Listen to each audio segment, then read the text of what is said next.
Small change.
Okay, no, it's fine. Those count. I will call to order for Tippecanoe County Executive Committee for October the 1st, 2025, public hearing. First on the agenda is the roll call. Eric. Jackson Bogan. Present. Larry Leverins. Present. Diana Looper. Present. Tom Murtaugh. Kathy Parker. Here. Jerry Reynolds. Present. Gary Schroeder. Here. Quorum present. Next on the agenda is approval of minutes. Jerry. Move to approve the minutes from September 3rd, 2025, public hearing as submitted. I second it. I have a motion and a second to approve the minutes. Any comments or corrections? Hearing none, all those in favor say aye. Aye. Opposed? That motion carries. Next case, Jerry. I move to hear and vote on resolution PD 25-12. I second it. Yeah. Good afternoon, Nathan McBurnett, APC staff. We've got Resolution 25-12 for Research Village Phase 3. Picture of the zoning map. It is adjacent to Research Village Phase 1 and 2, which are not PDs. And then we have an OR zone property to the south there that's owned by Purdue Research Foundation. Some close-up pictures of the property. The project is going to be all single-family homes. It'll be up to, I think, 27 detached products. Let's see, 27 front-loaded single-family lots, 14 rear-loaded single-family lots, and 34 townhomes. The townhomes will front right there along Round Table Road. This portion of Round Table Road has been constructed. You'll be voting on this without the final plat, so it'll just be the FDPs and the construction plans. And there you go. Thank you. Petitioner, the representative, Ryan. Ryan Munden with RTS Law here on behalf of the petitioner. We concur with staff's report and recommendation and request your approval. Our client is excited to get started. I have a member of Kimley Horn here as well with me to help answer any questions you might have. Thank you. Very good, thank you, Ryan.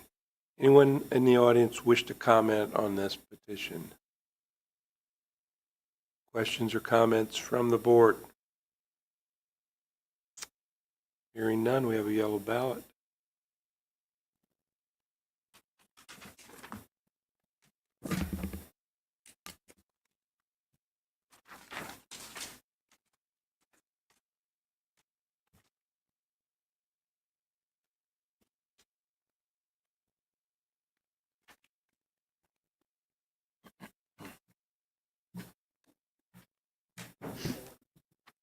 We have a unanimous ballot for approval.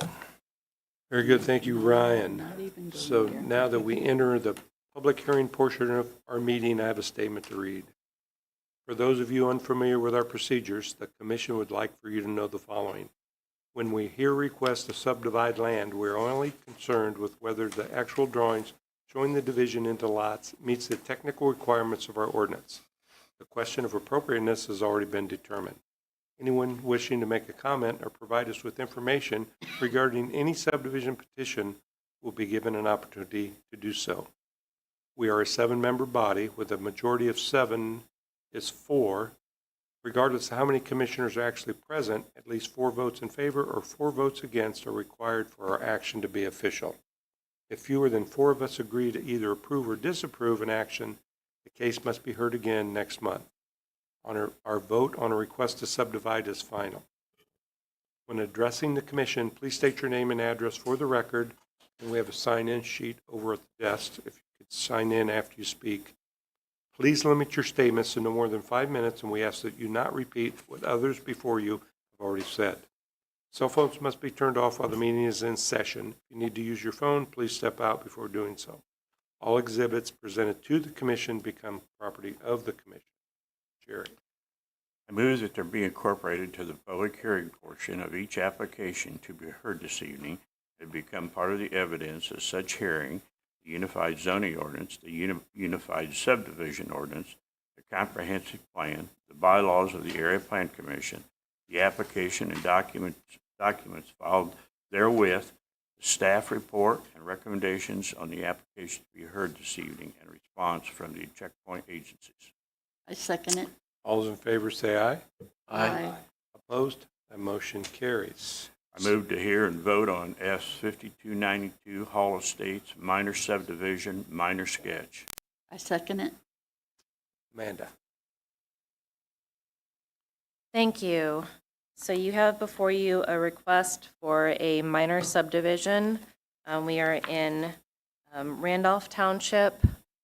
The subject property is 2.4 acres. It is a parent tract that's been in existence well before 1979, our parent tract date. You can see here the surrounding zoning is all select agricultural AA as well. The proposal is for 2 lots, one 1 acre and one just over 1 acre, done through the minor subdivision process. We are recommending conditional primary approval contingent on the conditions that are found in your staff report. Happy to answer any other questions. Very good. Thank Thank you, you. Amanda. Petitioner, the representative, please. Star Associates, Todd Starr, 215 Alabama Street. We agree with the staff report and here to answer any questions you might have. Very good. Thank you, Todd. We may have some. Any comments or questions from the commission?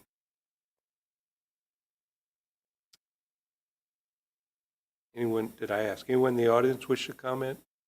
Okay, questions from the staff?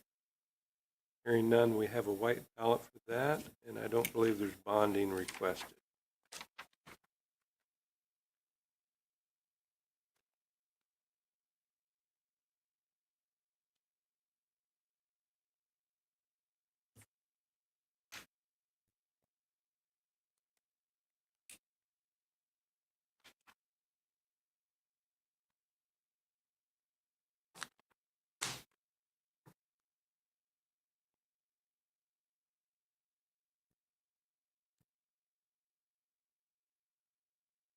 We have a unanimous ballot for approval.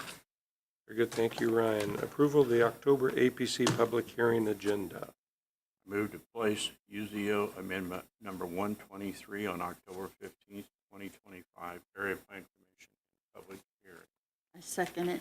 All those in favor say aye. Aye. Opposed, that motion carries. I move the following subdivision petition be placed on the October 15th, 2025 Area Plan Commission hearing agenda at petitioner's request. Placement thereon being without reference to compliance or non-compliance with adopted subdivision ordinance. I second it. Wait a second. I got to finish. Okay. That's S 5300, Thompson Thrift and Millbrook Major Preliminary. I second it. Okay. All those in favor say aye. Aye. Opposed, that motion carries. Jerry. I move the following rezone petition be placed on October 15th, 2025 Area Plan Commission hearing agenda. Z 3004 Diana B. Garcia R2 to NB. Z 3005 Sterling 27 LLC A to R1B. I second it. All in favor say aye. Aye. Opposed, that motion carries. I move the following petition be placed on October 22nd Area Board of Zoning Appeals public hearing. BZA 2212 William P. and Gail G. Gettings and BZA 2213 BC Cent LLC. I second it. All in favor say aye. Aye. Opposed, that motion carries. I move the following results from variance from the Unified Zoning Ordinance are not requests for the use of variance prohibited from consideration ordinance and statute.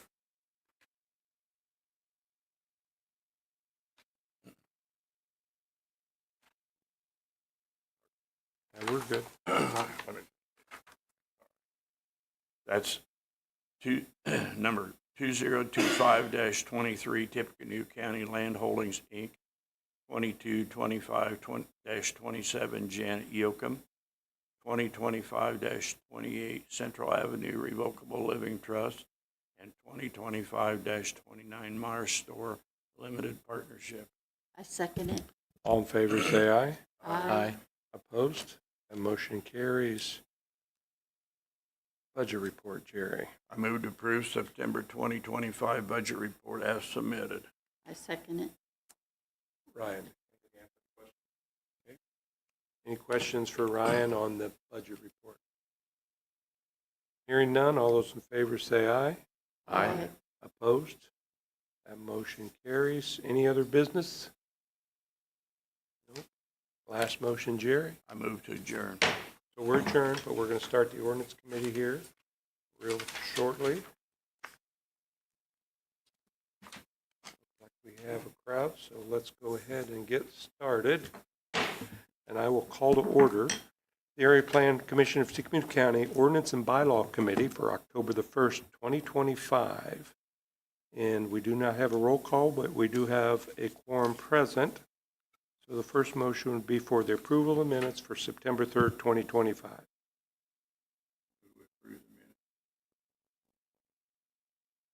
Okay, we have a second.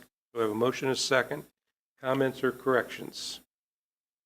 Hearing none, all those in favor say aye. Aye. Opposed, that motion carries. Large Data Center Amendment.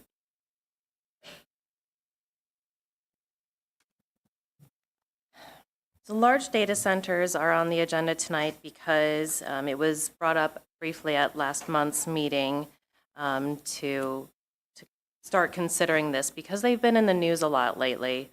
And before we have a chance to really dig into what these mean for our community, if they're good, if they're bad, just any kind of research, APC staff thought that it would be best to get something in the books in case these large data centers are looking around for a place in Tippecanoe County. We have something that can protect us until we have a more thorough understanding of what they mean for the community and if they're okay here, what kind of restrictions might need to be placed on them, if any. We don't know. The point of this is just to put a bit of a pause on allowing them so we found the best location for them in our ordinance, which would be under a current SIC code 737, computer programming, data processing, and other computer-related services. We created a definition to address what we're talking about with large data center, also known as a server farm. It's a large group of networked computer servers typically used by organizations or companies for the remote storage, processing, or distribution of large amounts of data. A large data center building or grouping of buildings is 5,000 square feet in area or larger. So that would not count any existing such facilities that we already have in the county. We're talking about things that are much, much larger in nature. So the proposed ordinance would allow them in I-2 zoning districts by special exception only, and it would also make them conform to the Section 4-10, the industrial performance standards from the UZO. So again, this was meant as kind of a quick fix until we have a little bit more time to review these data centers to see what the ordinance should reflect for that. If we are wanting to discuss this at any length, we can definitely do that, but we just wanted to see if this could get through a little bit more quickly to allow us a little bit more time. I know the main event here tonight is the downtown plan for West Lafayette, so happy to answer any questions. But again, we really want to get to the West Lafayette downtown plan so we can maybe talk about this a little bit further at the full APC meeting, which it has already been published to go to APC this month as well. Very good. Anyone from the audience wish to comment on this?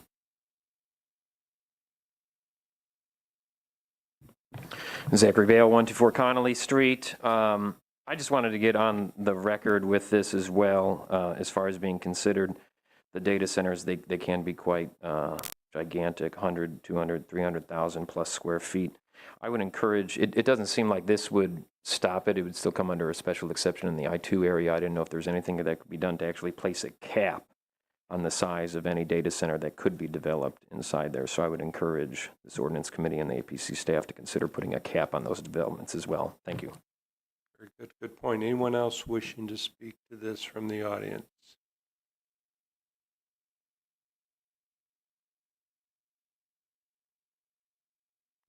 Good evening, Joe Soborowski, 938 Chepstow Lane.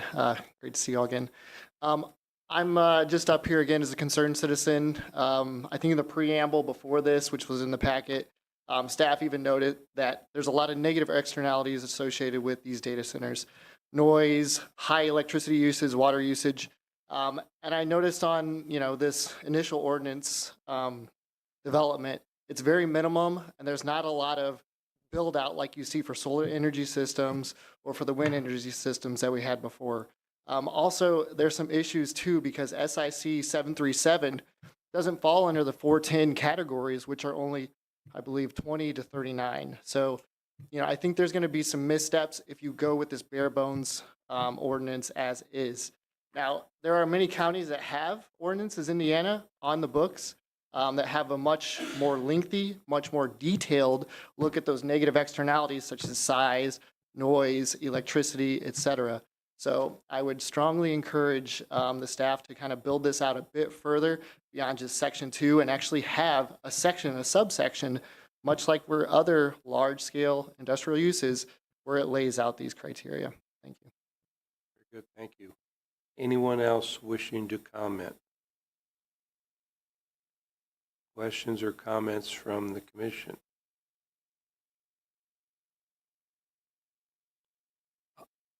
I'll start off. So, and then you guys fill in. And I looked at the email. You evidently did not receive an email that Jody Hamilton sent out that referenced the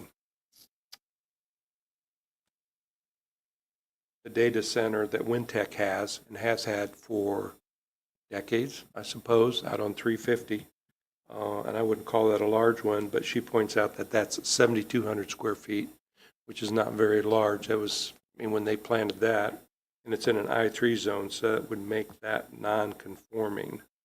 And I think, as Zach said, a lot of those that we're maybe concerned about are 100,000, 300,000, 500,000, opposed to a small data center that someone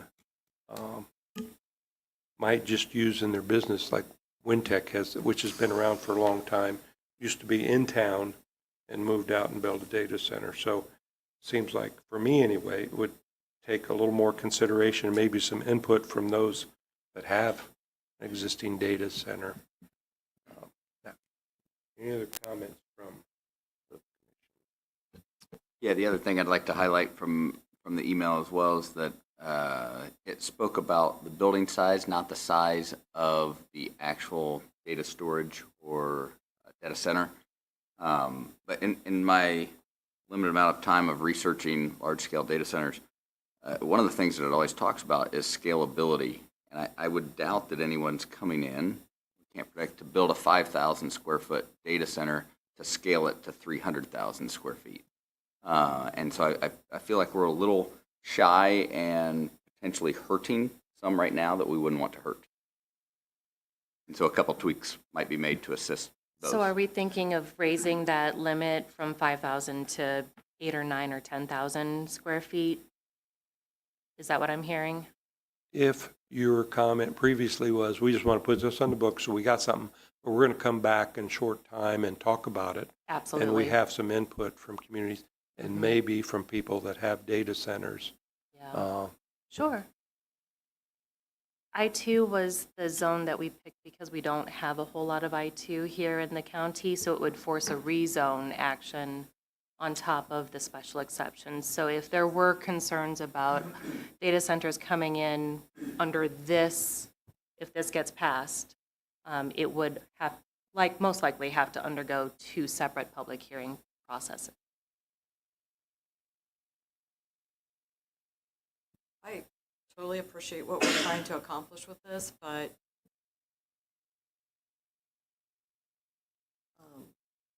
I think we need more information to make the right decision and how we're going to put this. Because which Ryan, it went to you, but you guys were probably already up here, just so you know. The email from Jody, they're in I-3 zone, which is also going to cause an issue. So I just think for us to make a good decision, we need a lot more information and to be brought forth.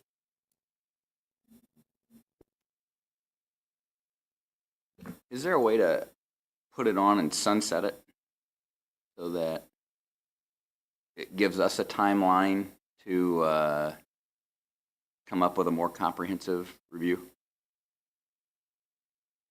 I mean, this is kind of what the commissioners did with the moratorium on solar, to give time. Right. So we're trying to go about this by a different mode. So that's kind of the question before you, is do you agree with putting something in here to buy time or not? So we either put something in here to try to buy time by some mode, either some sort of, legislative body action or some sort of legislative action like this to try to, I guess, put some constraints so that we can have time to study it further and see what's most appropriate. Or we kind of leave it the way it is, hope for the best that Amazon, Meta, the rest of them don't show up with their mega centers. But to Jackson's question, can we sunset that? And maybe that's a question to Eric. So we can sunset that. So we could approve this, tweak it, prove it, maybe give it 1 year. And so that it holds our feet to the fire so that we don't drop the ball. Yeah. That was I'm all in favor. I like where this is going. I just want to make sure. Okay, that's what I want to make sure. Yeah. Okay, you agree with some sort of action to allow for a pause. Yeah, that was the first thing that we kind of need to get out of the way. Is like, do you agree on pausing this or? Yeah. Okay. Cool. So the sunset provisions perfectly allowed in the UZO. All right. I've not seen one in my time here, so I wasn't sure about the legalities of that. Okay. I don't think it's used very often Yeah. for a lot of reasons, but it's certainly legal to do it. Okay. Good to know. Put that tool in the box. But it also seems like as you know, the ordinance committee doesn't like to make people non-conforming that built something, and it may be that we change that to 10,000 I2, I3 zone, since we're going to come back and revisit it, and that knocks out all the big data centers anyway. Well, that's why when I spotted Jody's email, I just glanced at it briefly because it came really late, and I didn't know she was in the business. And so I'm like, well, perhaps she knows, like, what are the biggest ones around? All right, well, of the local ones that are around, if they're the biggest, then maybe that's our ceiling, because that's not Meta or Amazon or Google, these are the Wintechs, these are the smaller ones, so. Right. So, yeah, maybe we come back, and adjust that number so that there are no nonconformities right out of the gate. Proposing we do it today. I don't know what the rest of the board thinks, but. We certainly can do it at the APC meeting as well. Oh, I see. Because it's on the agenda, so we It's on can the go into that agenda meeting at and the- make all sorts of amendments at the hearing. So we cannot amend that here, is what you're saying? Oh, you can? make a recommendation. Well, yeah, your recommendation. Okay. Yeah. Okay. So we'd send it forward with our tweaks, if the Certainly. commission sees that to be correct action. Ryan, can I ask you one more question? What are your thoughts on square footage of an occupied building? I could see an old warehouse and somebody taking up 10,000 square feet of a 100,000 square foot warehouse for their own, we'll just say Wintech, right? For their own usage of a data center, not the large scale data center like we're talking about. And what we have right now is 5,000 square foot building. Well, they would Right. be inside a building, let's say it was 6,000 square feet, so it doesn't. Yeah. Is there a way to word it that it, and Jody brought up a good Well, example. this gets back to of enforceability Purdue with has me. one inside of one of their buildings. Their building is much larger than Right. 5,000 square feet or even 10,000 square feet. And I think the question also came up amongst staff. Are we talking about total building square footage or just Just ground you. floor area, ground floor Good point. square footage? I don't know if their 7,200 is their entire building or if it's just the footprint, Single story. single story. But we could clarify that in the definition, that we're talking about ground floor area only. Did you have a response to his question on the? Sorry, I was thinking about the ground floor, so I didn't hear Okay. your question. So my concern Did one of is- us answer your question? What's that? Did one of us answer your question, Jackson? No. Oh, okay. So my concern is if we have somebody that goes in for their own purpose, we'll use Wintech as the example, and they're going to occupy 6,000 square feet of an existing building that is 100,000 square feet. The way this is worded now is that's greater than 10,000, if we change it to 10,000, that's greater than 10,000 square feet, but they're only, the center that we're referring to is only 6. Mm-hmm. So if they're a tenant of a building, not for the occupied space for the data center, maybe. Right. Well, I guess if they're limited to that square footage that they're leasing, are you saying in that scenario they're leasing 6,000 of the 100,000? You got it. Okay. And this says a grouping of buildings is 5,000 square feet in area or larger. Okay, I see what you're saying. Well, I know we're all about addressing the impacts of these facilities, which has to do with from what I've learned so far, the water that they take, the the emissions that they exude, both sound and vapors. And so, if how those are calculated from the square footage of the space, versus the empty space, they've not, they're air conditioning a space, in the building. If that is a contained environment that can be calculated and determined, then it's enforceable. And then if they have an option to lease more space, well, then they would necessarily, if it's a special exception, have to come back, expand that, and then we have controls over its expansion at that point. So that logic, yeah, I could see that making sense. having allowances for someone who is coming into an existing facility, only leasing part of it. Correct. You know, I would just want enforcement controls to have some ability to, you know, you know, so, yeah, account for those sorts of situations. Okay.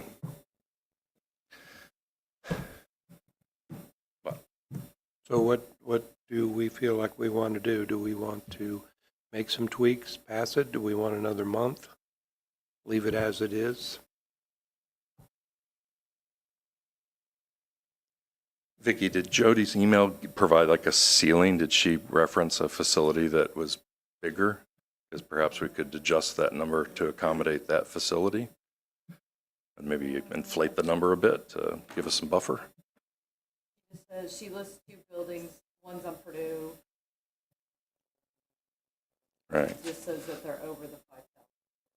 right. Now, trustee-owned property is off the books, so if it's Purdue property, it's not regulated, so.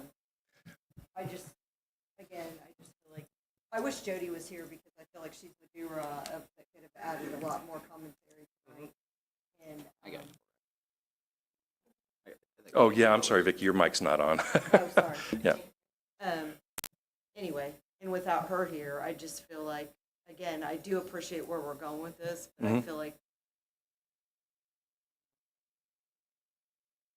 either extend it a month or we pass it with the sunset clause so that we keep working on it behind the scenes. I don't think it's refined or explored enough. Jackson. Like Vicky's points a bunch, I would make recommendations to change it to 10,000 square feet, change it to I-2 and I-3 with a sunset clause of 1 year. And that should, based off of what we've heard, that makes sure should something happen to Wintech, we don't hurt that operation and all the operations that they serve, and gives us a time, limits the size of something that somebody can build. I don't think they're coming, that's not what I think we're concerned about, right? Correct. And then it also puts pressure on us to have something done within a year. I can live with that. Is that a motion? I'll make that a motion. Okay, and then we just need a second for that. I'll second. So a motion is second. If I understand that right, to change it to 10,000 feet, I-2 and I-3 zone, and a sunset clause of 1 year. And we have a motion and a second on that. And is there more discussion on that? I just had a question on clarification. 10,000 feet is the building or 10,000 feet is the usage? Back to the enforceability question. Correct. If it's usage, In this case, it's a more I'll- difficult thing to enforce. Because I'm worried about the existing, what we have in place now, and Purdue's exempt. So I'll say building for now, and that's something we can explore Thank you. prior to the 1 year sunset. Comments from the Plan Commission? I saw someone in the audience maybe wanted to speak. Clevenger, I thought there was somebody behind you maybe, but, okay. Yep. Steve Clevenger, 4011 Black Forest Lane. I do have a question. If Wintech is 7,200 square feet and you're raising it to 10,000, why do you need to include I-3? Because they are an I-3. They are I-3. They are I-3, but they would be under the 10,000, which means that this would not apply to them. That way, you still have that rezone with the legislative body until you get something else in place. I'd like to amend. Thank you. Thank you, Steve. Good point, Steve. I'd like to amend mine to remove the I-3 and keep it at I-2, please. Would you like me to restate everything? Okay, who seconded? Well, we're waiting on that. Well, I was just wondering. Second that again, if you would, Vicky, with your microphone on, if you agree with I it. want a point of clarification. We're removing I-3 now? Mm-hmm. Because. From this in general, the definition? Yeah, because it doesn't apply to Wintech since they're under. Okay, doesn't I apply to agree. Wintech. All right, second. Okay, we have motion second to amend his motion to remove the I-3 zoning. Comments, other discussion? Hearing none, all those in favor say aye. Aye. Okay. Opposed? That motion carries. So now we're amended to just 10,000 square feet. 10,000 square feet, And a 1 year sunset clause. sunset clause. Okay, so that's now on the floor. Any other discussion on that? And that will go to full APC on the 15th. Yeah, Correct? So, yep. Okay. correct.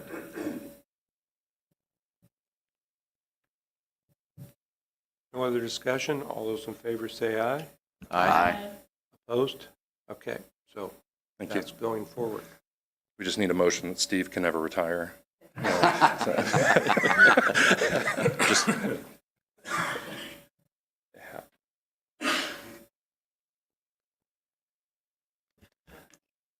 Okay, next on the agenda is West Lafayette Downtown Plan Second Amendment Draft. okay, I'm going to provide a brief introduction to this. So Larry Leverins has asked that the ordinance committee be used to provide a forum for public input for this effort. This is sort of the opening of public discussion on this proposed amendment. So this is, I want to make that clear, this is by no means any sort of definitive, this is the closing of a process, this is actually the opening of it. So as he had mentioned at the beginning of last month at City Council, we kicked off sort of a public comment period for amending the West Lafayette Downtown Plan that was originally adopted about 5 years ago. And the amendment is to essentially make some adjustments and mostly to create an expansion area. And let's go ahead and roll to that slide. It's probably like maybe the third or fourth one in. Come to the first purple map. That's probably the best one to land on there. Hey, yeah, next one. All right, so the purple map is what was the study area from 2020. And there were all sorts of policy prescriptions and a future land use map that were included in that. The city staff was interested in creating an expansion area in yellow, where the yellow area is, and they referred to most of it as sort of the Oakwood neighborhood. And they gave me a map to kind of go by, and so we kind of created this expansion area, and so we necessarily had to go in and put in new land use categories to fill these spaces. And while doing that, there was also interest in sort of making some adjustments to what we had done in 2020, and also to update the street grid for the levee because, well, it's under construction. And in 2020, there were a bunch of concepts and ideas for the street grid that didn't necessarily all communicate with each other, that we kind of threw out option A, option B. Well, now there's a preferred option. The city went out and hired an engineering firm to kind of complete that concept. And so now there's an established plan for that, and that's reflected in the amendment. So that obviously necessitated an update as well. So that was the genesis behind what prompted this. City Council did pass a resolution authorizing APC to begin this process. City staff didn't feel at the time it was necessary to kind of go back and redo everything again with a new steering committee and all the rest. We said, well, let's make these adjustments and then open it up for public discourse. And so that's what we're doing here. So, so we're going to take comment tonight until we normally end the meeting, which is at 6 p.m. If we don't get to everybody that wants to speak, I'm happy to hold another meeting, whether it's this one or at another venue.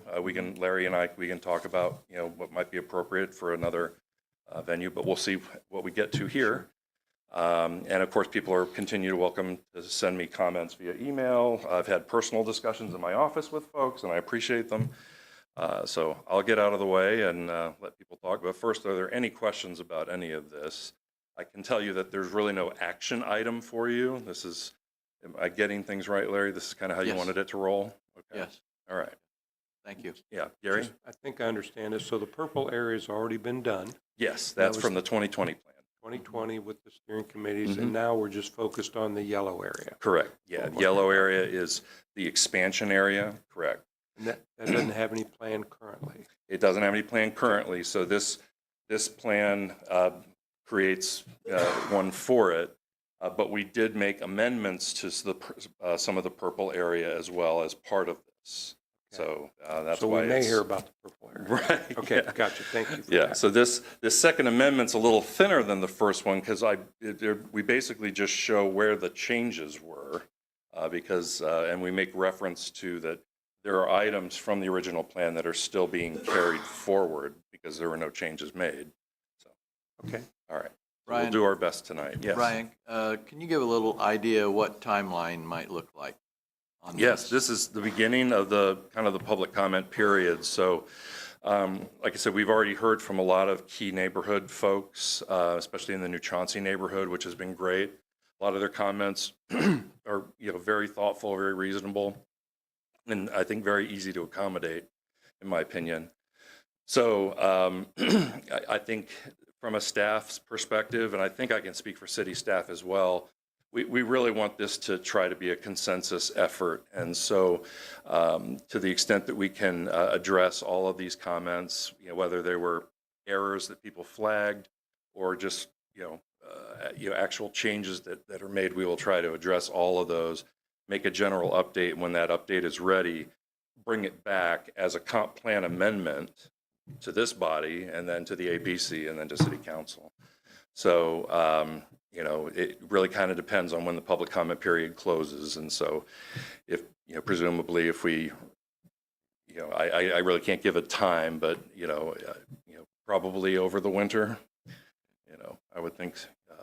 So unless there has been a change of direction from City Council and they're interested in this coming sooner rather than later, but I've not received such direction. So I'm kind of letting this process move organically at this time. Okay, thank you. Okay.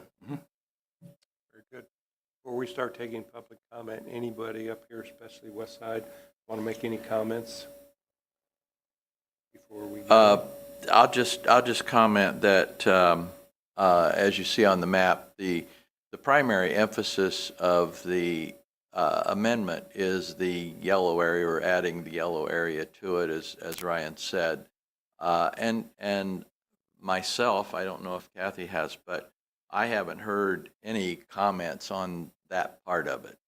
The comments I've heard are really the comments about the changes in building height limits along Fowler, on the south side of Fowler.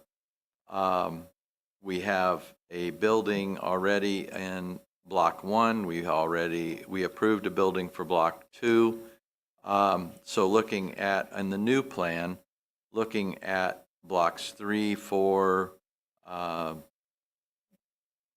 maybe 5, but 7, 8, 9, 10, somewhere along in there. It's page 53 in the new plan. There you go. Yeah. So this is the future land use plan. And I concur with that. Most of the comments I had have been from, I would say, folks from the New Chauncey neighborhood. The official boundary of New Chauncey Avenue is Fowler Avenue there. Or, I'm sorry, Wiggins. Fowler. And there was interest in dropping the building heights along there after the Sullivan project, because that was just recently approved, heading east, Right. dropping them to 4 stories. And I'm fine with that. So I think there'll be, but for folks that's their main issue, they're certainly welcome to bring it up. But yeah, that's fine. Okay.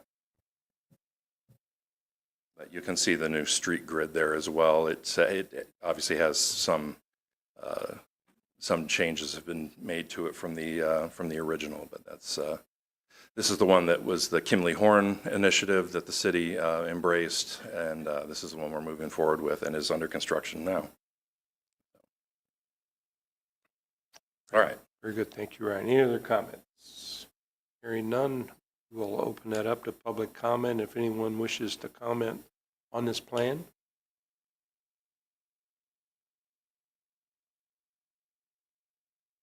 Good evening. My name is Don Teeter. I live at 2106 South 7th Street. and I'm here to talk about 250 Sheet Street, a piece of property that we have that is, I think, erroneously identified as historic property. And I didn't know this is going to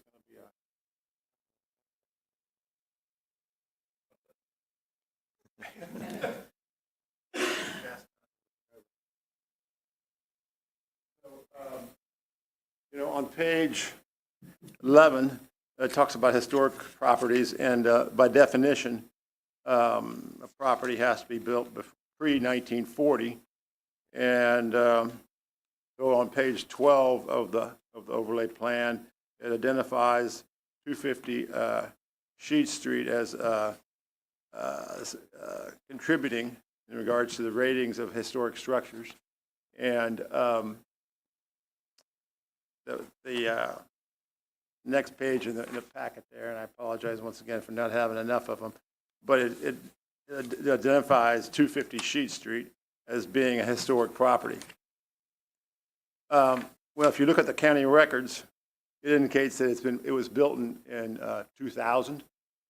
And in other words, it was constructed, that property was constructed in 2000. And if you look at the next page, which is a picture of the property, and you probably can't see it, but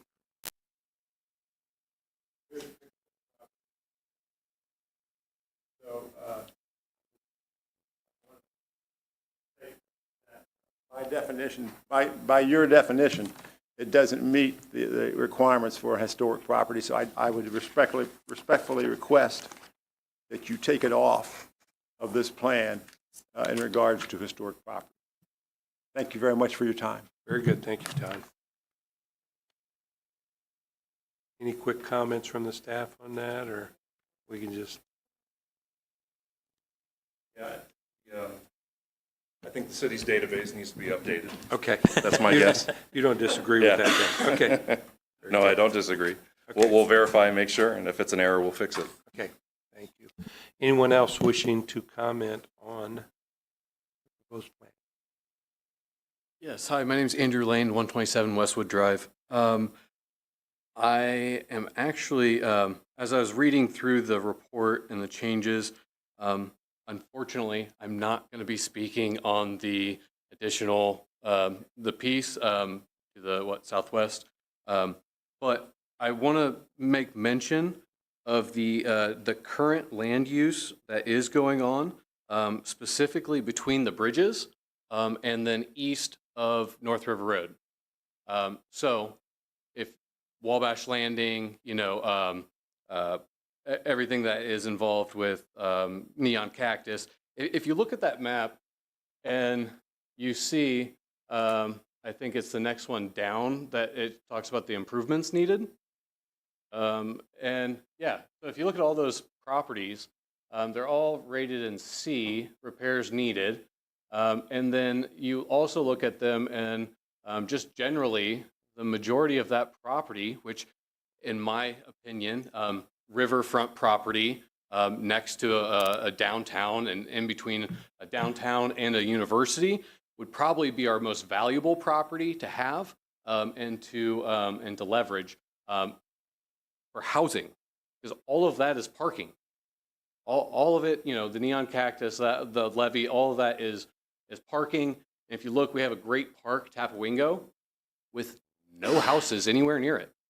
And then for me, as someone who I spend a lot of time both downtown Lafayette and West Lafayette and campus, and as a resident of West Lafayette, I like to walk back, to and from the cities. And I don't know if you've done it or not. It's a hike. Like I'm pretty active, and I guess a little more willing to walk the extra mile, quite literally.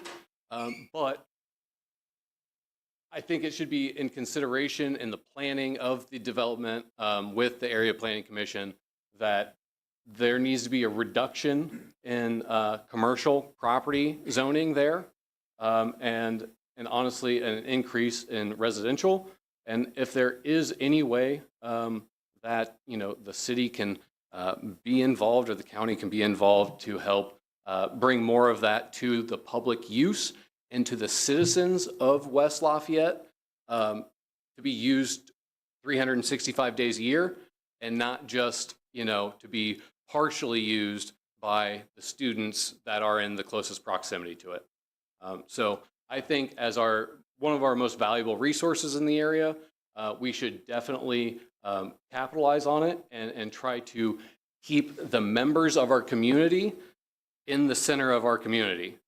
And because if any of you are from here or have lived here for very long, I don't know how many times you've gone into the Wabash Landing, any of those stores. There's a couple restaurants that are nice, but any of the larger stores, they just don't get foot traffic because people don't live there. They're apartments and they're students' apartments. So please, let's push for more housing in our most valuable section. And thank you for your time and everything. Thank you. Thank you for your comments. Anyone else wishing to speak to the plan?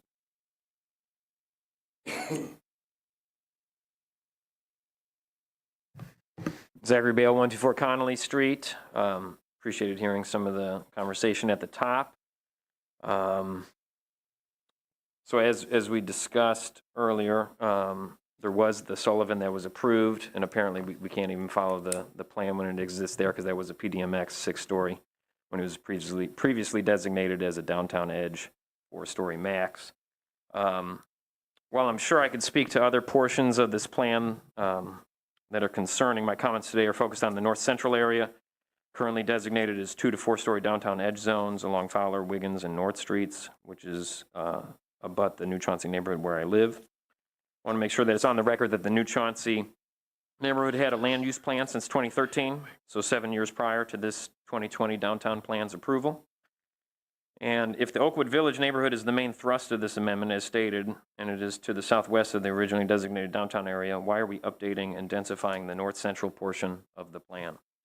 This seems to be another attempt to change the terms of the 2020 plan midstream to the benefit of developers and generate potential additional tax revenue. I've yet to hear any convincing argument articulated by city officials, elected or appointed, why this change is something the community should celebrate and support. What I have heard, as you heard also from people here tonight, is opposition from this particular proposal. While it's often been said over the past decades that large-scale student apartment developments will draw students out of the New Chauncey neighborhood, we have not seen this bear out empirically. New Chauncey was 60% rentals in 2013, according to the land use plan. I know my nearby streets have fallen to more rentals, transient guest houses, and kitty condos since that time. It's a smaller sample, of course, but it supports the assertion that owner occupancy has gone down in the neighborhood, not up. And I look forward to seeing the updated data that the city of West Lafayette is currently gathering on the non-owner and non-owner occupied distribution of housing in West Lafayette. There's also a stated goal, Goal 1, Objective C, which is to ensure new development is appropriately sized for compatible with historic structures.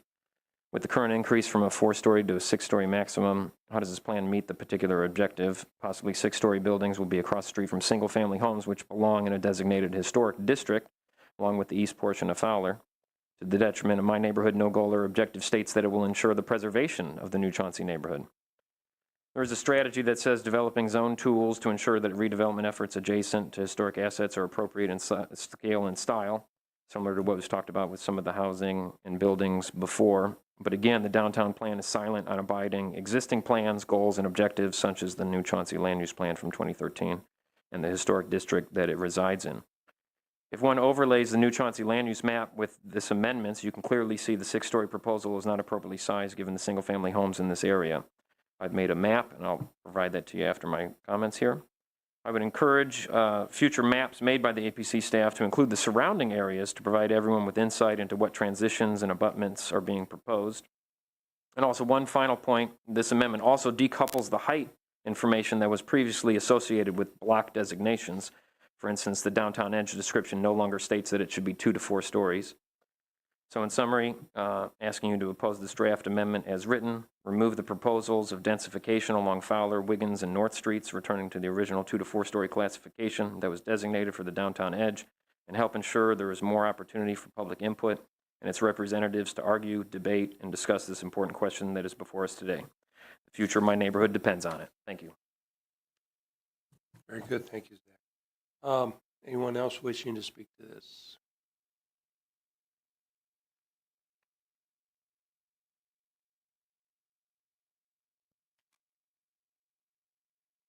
Hi, everybody. I'm Jay McCann. I live at 902 Vine Street. Thanks very much for this opportunity to speak. Ryan, it's been a while since we worked together. I was a member of the original 2013 Land Use Steering Committee Good to see you, Jay.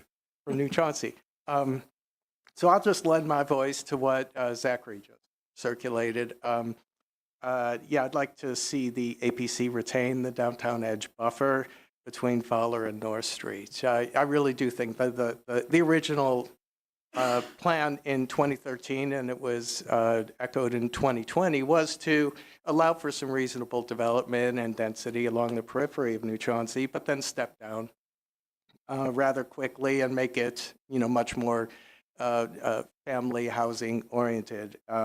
So just, that's my piece, and it sounds like you've gotten a lot of other input as well through various channels. Let me also commend Ryan for your point about wanting more forums like this, especially in the neighborhoods. I think that's important as we take the next steps. Thanks now.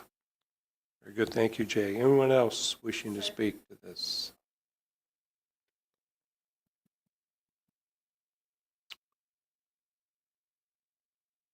Anyone else? I'm sure someone here wants to make a comment.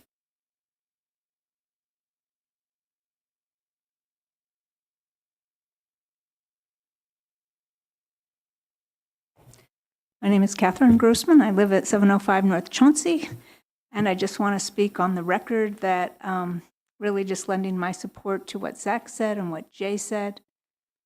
I will just add that I've lived here only 30 years, which may not entitle me to say that I'm from here, but I've raised my children here in that neighborhood. It is a jewel of a neighborhood. And I just think that we all should be on board to do everything that we can to protect this near campus walkable neighborhood. And so my main point again is that buffer zone should be honored. And I did notice on the two maps, as I think Jay just said, so sorry for the repetition, but I'm a slow learner, that in the map of 2020, it says designated the buffer area, those, between North and Wiggins, is designated as stories could be 2 to 4. But on the amendment, it just says 4. I don't know if that's semantics or if it matters, or I don't know if the intention is to go higher and not to go lower, but anything we can do that protects that one neighborhood, the one I live in, I think it's worth all of our efforts. The other thing I want to say that's only indirectly related is that sometimes I hear that all the housing going up is going to benefit the New Chauncey neighborhood. I'm not convinced. And the reason I say that is I talk to a lot of students. Now be recorded. And they don't want, can I continue? No, continue, please. They don't all want to live in high rises. And it's 50% more than living in New Chauncey. So I'm not sure that, let's see how to say this. The high rises are good for Purdue. They need them. We need Purdue, so there it is. But it's not helping New Chauncey. And so once again, it makes me want to speak out to support New Chauncey as R1 single family houses that, from which sometimes we have lots of kids who go to our schools, and we support that. Thank you. Very good, thank you. Just sign in at the table, please. Anyone else wishing to comment?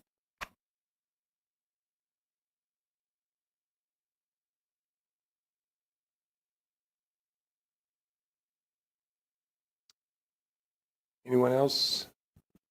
Okay. Now, back to staff. What we've had some comments. Yes. Where do we need to go from here? Maybe that's a question.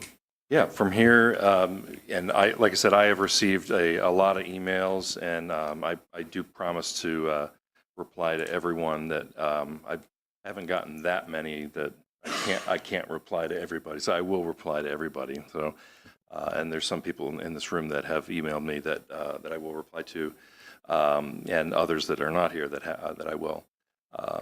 And so the objective now is to kind of gather what we have. We'll continue to leave the comment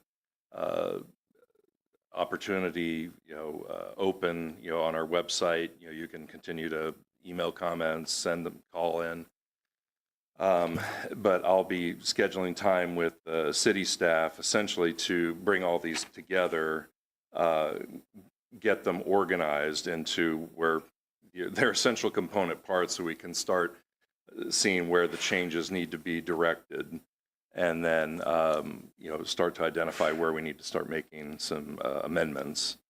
And then my task will then be, and my primary person of contact is the development director, Jen Van Sciver. And she's sort of like, the maestro here. So when I'm done with that, I thought, all right, where do you want this to go from here? So once we have an amended draft, I'll kind of ask, well, how do you want this presented? Do you want us to do another presentation, like perhaps in this forum, perhaps something over in West Lafayette? And so some place so the public can see it. Obviously, we can post it on our website. We can do another media blast, another outreach, let people look at the second draft and see if it speaks to their concerns. Ultimately, the hope is that, with the second draft, we don't get any comments. Everyone's like, okay, that nails it. Let's move forward. So, and then I think we'll feel confident, bringing that second, potentially third draft to this body and then into the approval process. Okay, so that answers my question. The approval process is typically the public hearing, back to the ordinance committee, then to the plan commission, then back to City of West Lafayette City Council. Correct. For ordinance. Right. So we'll have, at the very least, 3 public hearings ahead of us, with a revision, that reflects things we've heard tonight, things that we've already received, and so we'll get on it. Okay. Very good. Thank you. Any other comments from the commission? Gary, just for the people here tonight, I can also forward that. Forward's not the right word, but give you that information too as Ryan puts out new drafts, as new drafts come forward, as changes are made and they become public. I can notify on Council Quick Notes. That's out there, you can see it, and where you can find it. And I'll make sure on the cover page, we kind of had the date. This was the August, so that it'll kind of be archived. So for those folks, like that guy over there, not Nick, you might do it too, Nick, but definitely that guy. Those who want to compare and contrast, you can do that. But we'll have a new date for whenever it'll be, whether probably be October, my guess. So. Very good. We're done with this item. We're done with this item. So next on the agenda is just citizens' comments. Anyone have any comments in general? Please come forward.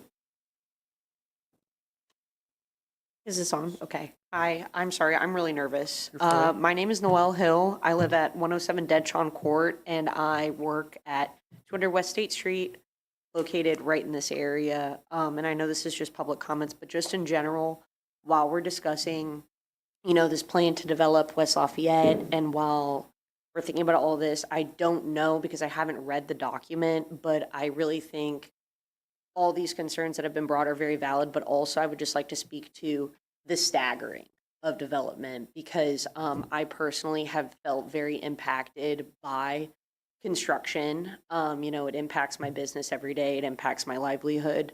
And I know all these things are going to be great for the community long term, but while we're talking about things like the commute, and I'm sure the people who live in this area as well have felt this, but just as, I don't know if there's any sort of system in place to kind of control for that, but if there is not, I think that there should be, because it is hard on the community when we have multiple roads closed and areas that are hard to traverse, and it just can be very hard on everyone. So I really appreciate you guys. Okay, thanks for your comments. If you'd sign in over there, please. Any other citizens' comments? Hearing none, we'll take that last motion. Move to adjourn. So we are adjourned. Thanks, everybody.